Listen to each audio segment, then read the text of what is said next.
3, 4, 5, 6, 7, 8, 9, 2.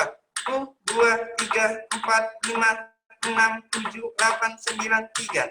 Nah, setelah itu kita memberikan bantuan napas sebanyak 2 kali. Bisa kita menggunakan mode to mask ataupun menggunakan BVM ataupun mode to mode, ya. Nah, pada saat ini saya menggunakan BVM, ya. Nah, jadi caranya adalah, ya, ini BVM-nya diletakkan seperti ini menggunakan CE, ya, klem ekstensi, ya. Nah, jadi kepalanya harus di ekstensikan, ya. Nah, jadi seperti ini, CE dia, ya. Nah, jadi kita head tilt chin lead kepala pasiennya. Setelah itu kita berikan bantuan napas 2 kali. 1, 2. Sembari kita lihat pergerakan dadanya, ya. Nah, setelah itu langsung kita lanjutkan RGP lagi sampai 5 siklus. 1, 2, 3, 4, 5, 6, 7, 8, 9, 1. 1, 2, 3, 5, 6, 7, 8, 9, 2. 1, 2, 3, 4, 5, 6, 7, 8, 9, 3. Lanjutkan pemberian bantuan napas. 1, 2. Ya. Kita lanjutkan lagi. 1, 2, 3, 4, 5, 6, 7, 8, 9, 1. 1, 2, 3, 5, 6, 7, 8, 9, 2. 1, 2, 4, 5, 6, 7, 8, 9, 3.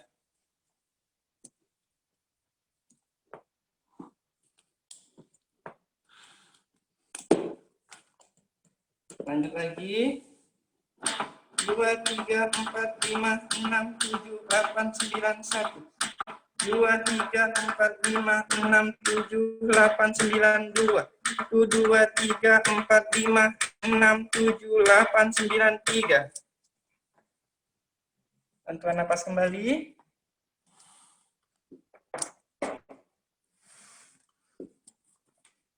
Lanjutkan lagi. 1, 2, 3, 4, 5, 6, 7, 8, 9. 1, 2, 3, 4, 5, 6, 7, 8, 9, 2. 2, 3, 4, 5, 6, 7, 8, 9, 3.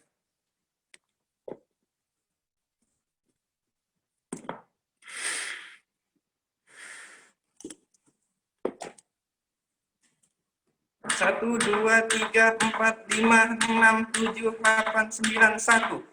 2, 3, 4, 5, 6, 7, 8, 9, 2. 2, 3, 4, 5, 6, 7, 8, 9, 3.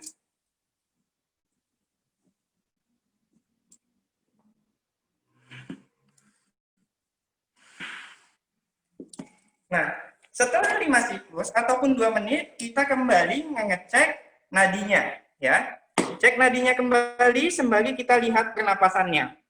Kalau masih belum ada nadi, belum ada napas, maka kita lanjutkan RJP-nya, ya.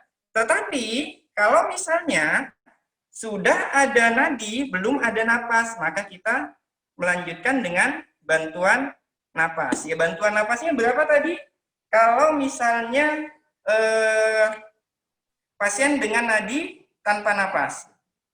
Ya, ayo, berapa adik-adik? Ya, Bu Agni boleh tanyakan ke mahasiswanya, Bu Agni, berapa kali bantuan napasnya? Silakan anak-anak dijawab pertanyaan dari Bapak Ade, berapa kali tadi bantuan napas yang diberikan? Silakan unmute, Nak, nggak apa-apa. 3 siklus, Bu. Jawabnya ke Pak Ade, jangan ke Ibu, Nak. Ya, ini sudah ada nadi tetapi belum ada napas. Ya, berapa kali bantuan pernapasan yang kita berikan dalam 1 menit? Yuk, baru tadi. Kali. Berapa? 3 kali. 3 kali. 3 kali, Pak.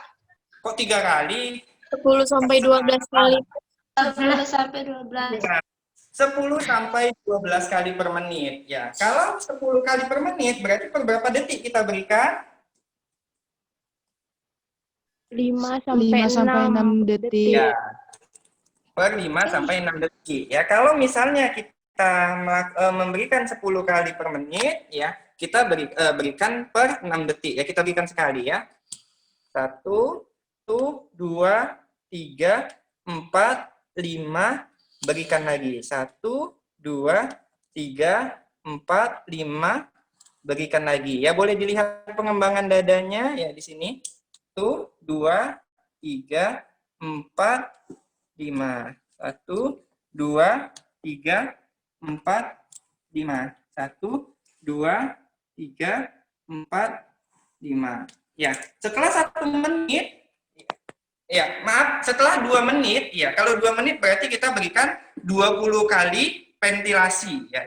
Setelah 20 menit kita evaluasi, sudah ada atau belum pernapasan secara spontan. Nah, kalau sudah dalam kondisi rostis, sudah ada nadi maupun sudah ada napas, ya, maka kita posisikan pasien, ya, seperti itu. Oke? Kita lanjut dulu, ya.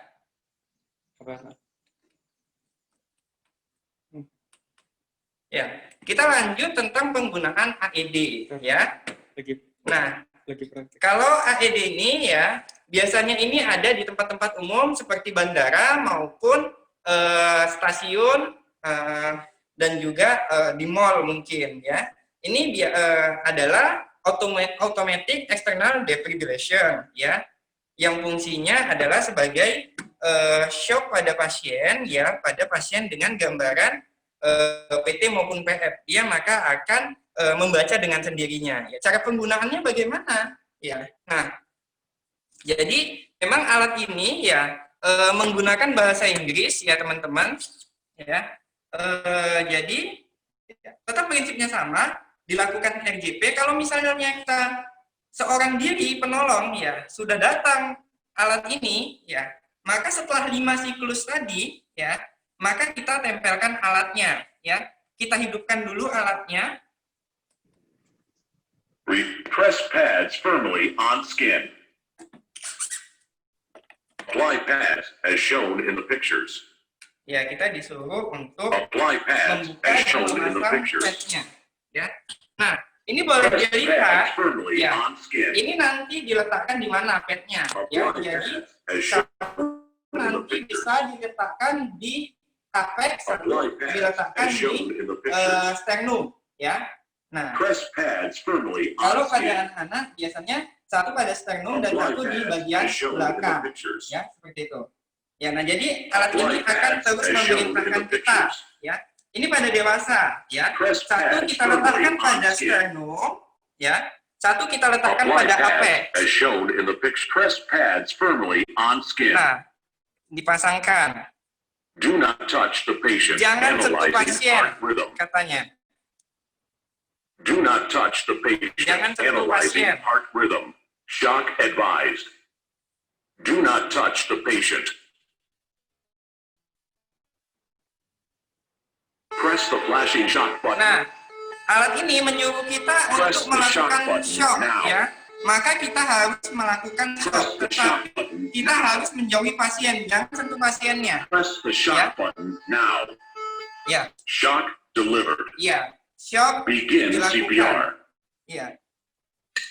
Lakukan CPR. Ya, ketukannya ada dari situ. 10, 10 katanya. 20, 20.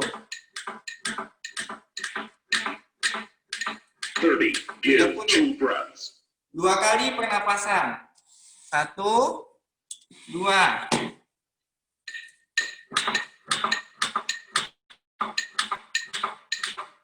10, 10. 20, 20. 30. Give 2 breaths. 2 kali pernapasan.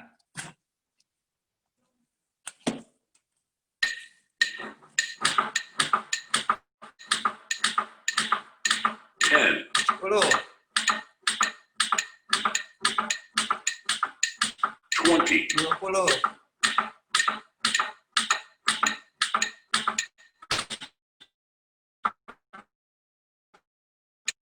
30. Give 2 breaths.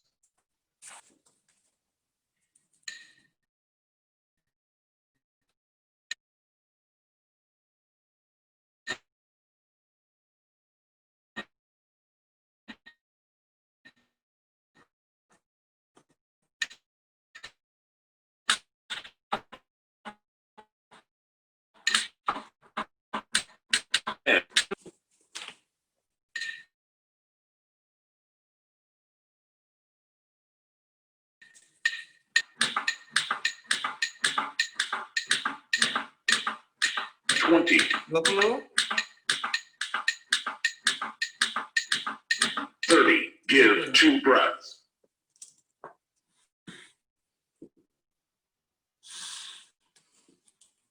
Stop CPR. Ya, setelah 5 Do not siklus, touch the patient. Analyzing heart rhythm. disuruhnya stop.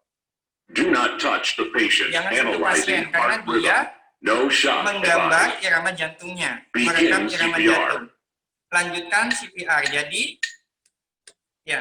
Nah, jadi alat ini ketika dia akan melakukan shock, ya, melakukan delivery shock, ya, maka dia akan memerintahkan ya kepada kita. Ketika kita harus melakukan CPR, ya, maka kita diperintahkan untuk CPR, ya. Jadi seperti itu. Nah, kalau pada anak-anak tadi, ya sedikit saja, ya, tidak banyak perbedaannya. Pada bayi dan anak, ya. Nah, posisinya, ya. Nah, kalau pada bayi dan anak tadi hanya mungkin kedalamannya saja yang berbeda, ya. Atau kalau 2 penolong ya, kalau 2 penolong itu hanya 15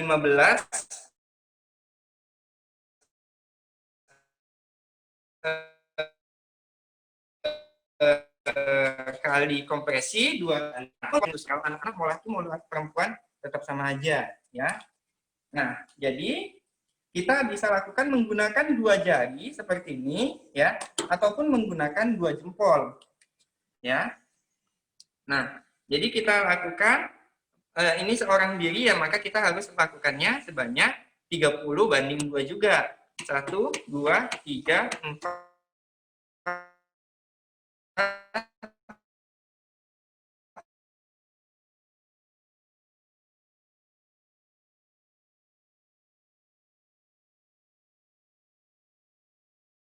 5, 6, 7, 8, 2. Ya.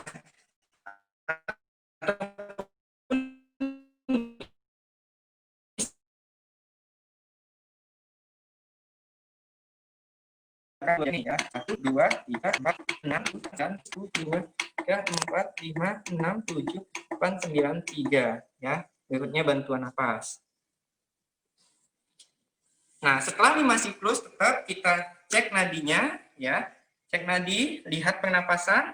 Kalau masih belum ada nadi, belum ada pernapasan, kita lanjutkan ya. Tetapi biasanya kalau anak-anak ini ya, karena pernapasannya tadi seperti yang disampaikan Dr. Yani ya, maka ya kita bisa melakukan bantuan pernapasan.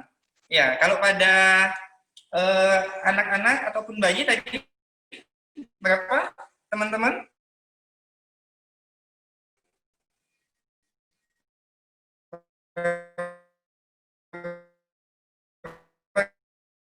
Tadi pernapasannya?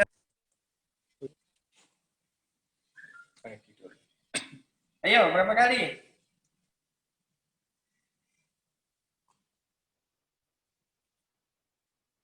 Ya, kalau pada bayi dan anak itu 20 kali per menit, ya. Maka kita berikan per 3 detik. 1, 2, 1. 1, 2, 1. 1, 2, 1. Nah, setelah 2 menit, ya, kita cek kembali ada nggak pernapasannya, maka kita berikan posisi recovery seperti itu ya. Tetapi tetap prinsipnya sama ya. Pasien itu ketika menemukan pasien tidak sadarkan diri ya, tetap ya kita cek dulu kesadarannya ya, minta bantuan ya. Setelah itu kita cek nadi sekaligus lihat pernapasan ya. Nah, setelah itu baru kita lakukan RGP ya. Mungkin sekian dulu Bu Apni. Kalau mau ada sesi diskusi silahkan. Bagi teman-teman juga ya yang mungkin mau praktek langsung ya, jangan sungkan-sungkan untuk datang ke Mercy ya. Mercy terbuka untuk siapa saja ya yang ingin menjadi relawan ataupun ingin belajar ya tentang kegawat daruratan, maka kita siap untuk diskusi bersama teman-teman ya.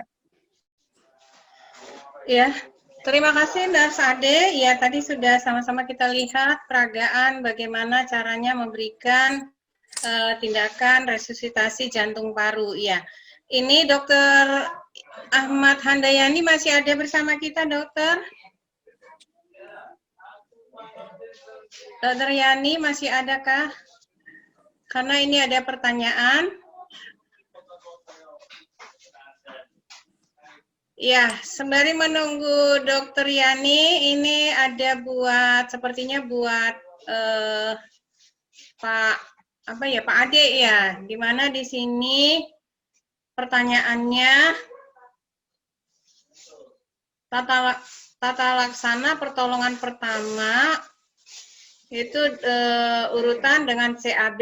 Yang ingin saya tanyakan, Pak, apakah ada pengaruh yang signifikan saat kita memberikan pertolongan dengan CAB dibandingkan dengan tata laksana pertolongan ABC? Terima kasih, mohon dijawab Nurse Ade.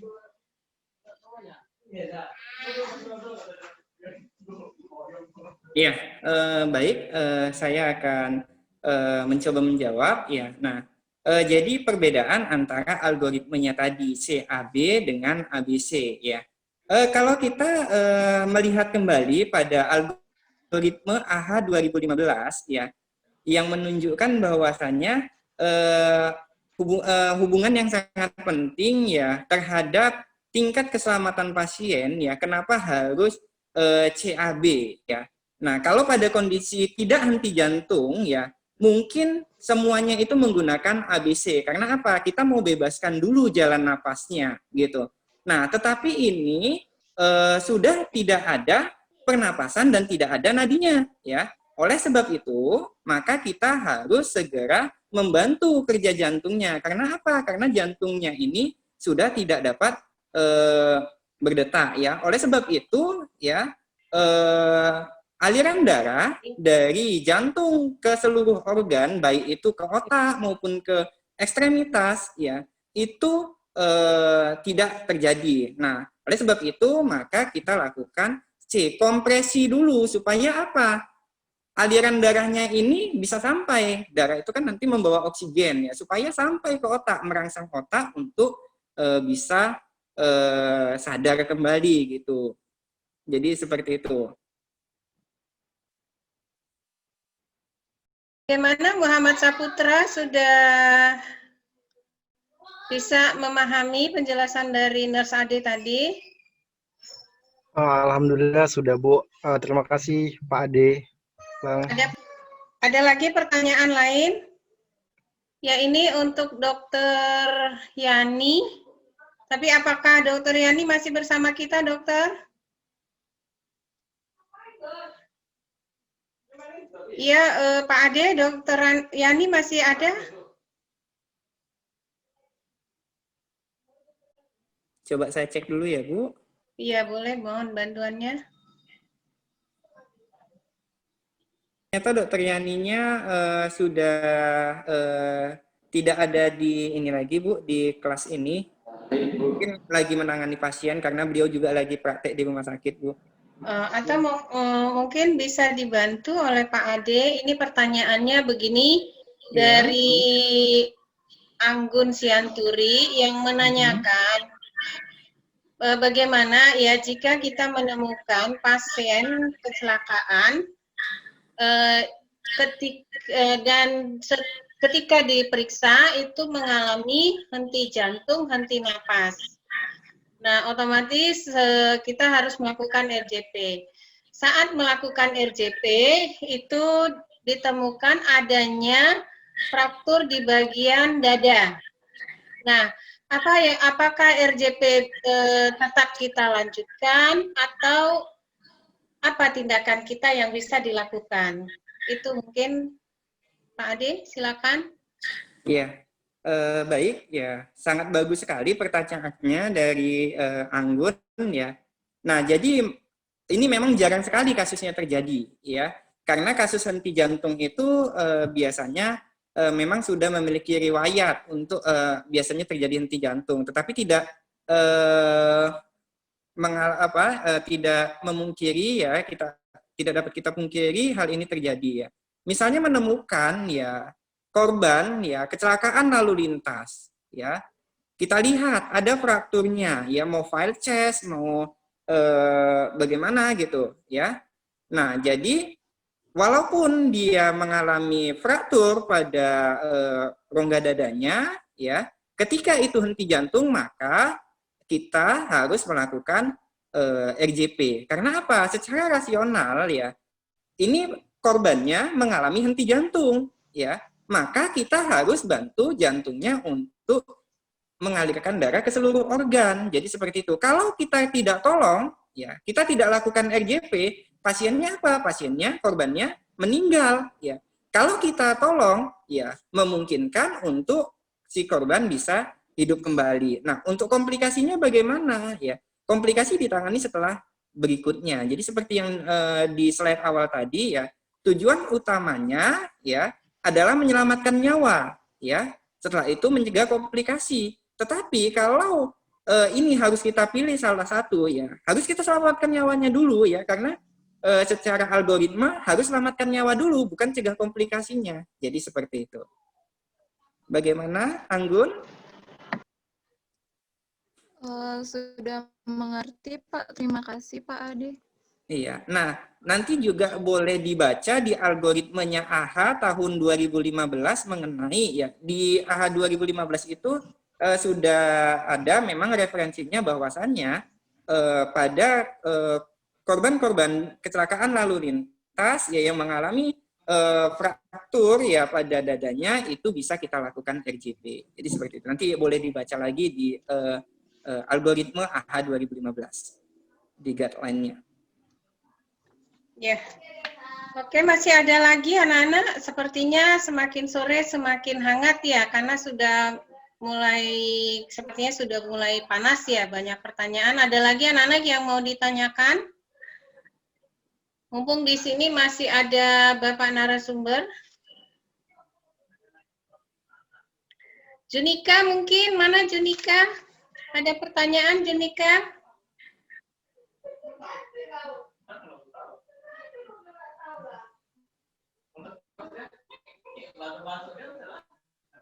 Ada pertanyaannya? Ya, bagaimana Nana? Masih ada? Ya, kalau tidak ada lagi, ya itulah dia materi kita pada sore ini, yaitu tentang pemberian bantuan hidup dasar, ya di mana itu adalah merupakan segenap usaha dasar non-invasif yang dilakukan untuk menyelamatkan nyawa pasien dan mencegah komplikasi. Ya, waktu saya dulu belajar itu algoritmanya ABC ya. Kalau sekarang algoritma AHA 2015 CAB. Jadi sirkulasinya dulu diperbaiki, baru RW dan breathing-nya. Nah, tadi juga sudah sama-sama dipraktekkan oleh Nurse Ade ya, Pak Ade, bagaimana cara memberikan tindakan RJP pada pasien mengalami henti jantung dan henti napas. Nah, mungkin anak-anak kami tadi dari Mercy, dari Pak Ade sendiri sudah membuka peluang bagi yang ingin melakukan praktek ataupun ingin sharing, itu boleh silakan langsung datang ke Mercy. Mercy ini adanya di Jalan Setiabudi ya Pak Ade. Di komplek apa Pak Ade? Saya lupa. Di Setiabudi, Komplek Ruko Milalamas, nomor B22, Bu. Iya, jadi di Komplek Milalamas, rukonya nomor 2B, 52 ya? B22, Bu. B22, iya. Nah, bagi anak-anak kami yang ingin memperdalam ya tentang bantuan hidup dasar, itu boleh silakan langsung ke sana, tentunya dengan tidak mengabaikan protap yang saat ini berlaku ya, menggunakan APD, ya masker dan lain sebagainya. Mungkin itu saja kali pertemuan kita sore ini, ya. Bagi anak-anak kami, silakan isi link evaluasi, nak, karena waktunya sampai jam 5, ya, jangan nanti ada lagi yang belum mengisi. Nah, untuk sebelumnya kami mengucapkan banyak terima kasih kepada tim dari Mercy, yaitu Dr. Ahmad Handayani, MKAD Kardio SPJP, dan juga Ade Adrian Eskepners atas kesediaan meluangkan waktu memberikan pencerahan bagi kami dan juga bagi mahasiswa tentang bantuan hidup dasar. Semoga kita semua selalu dalam lindungan Allah Subhanahu wa Ta'ala, Tuhan Yang Maha Esa. Akhir kata, saya mengucapkan Assalamualaikum warahmatullahi wabarakatuh. Selamat sore.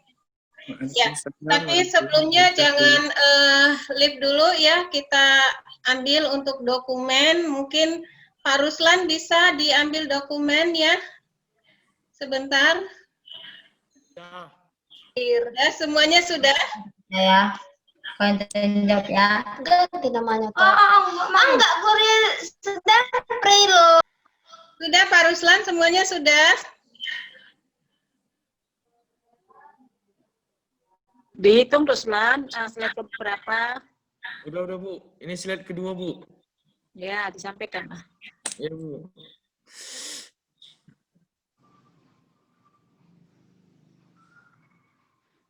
Ayo senyum semua ya.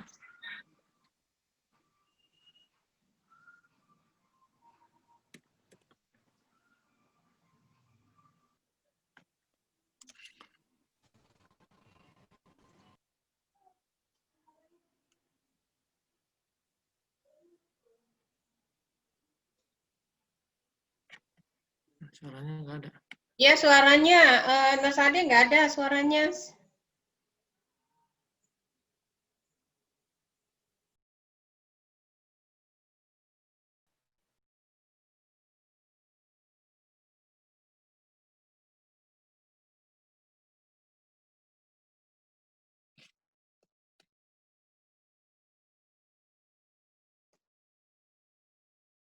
Kai Bang.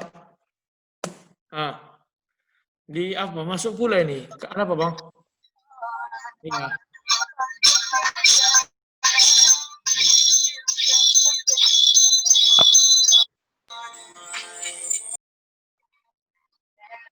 Oh, belum Bang, masih dikunci asrama sama buat asrama itu.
Baik, jadi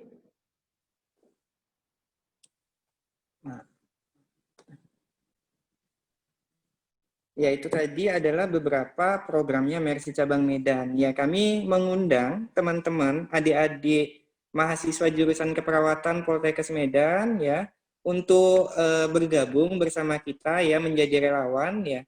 Beberapa senior ya yang sudah alumni merupakan relawan Mercy Cabang Medan seperti Pak Ruslan ya. Pak Ruslan juga relawan Mercy Cabang Medan ya yang sudah turun ke beberapa misi ya, dan beberapa alumni juga ya yang saat menjadi mahasiswa sudah dikirim ke beberapa daerah bencana seperti bencana di Palu kemarin ya, di Lombok ya. Nah, kita dari Mercy Cabang Medan ya tetap mengirimkan teman-teman nakes terutama perawat untuk dapat menjadi relawan ke daerah bencana dan konflik ya. Tetapi mungkin kalau konflik untuk mahasiswa masih agak sulit ya Bu Apni ya, tetapi kalau untuk daerah bencana biasa kita tetap kerjasama dan mendapatkan izin dari kampus, seperti itu.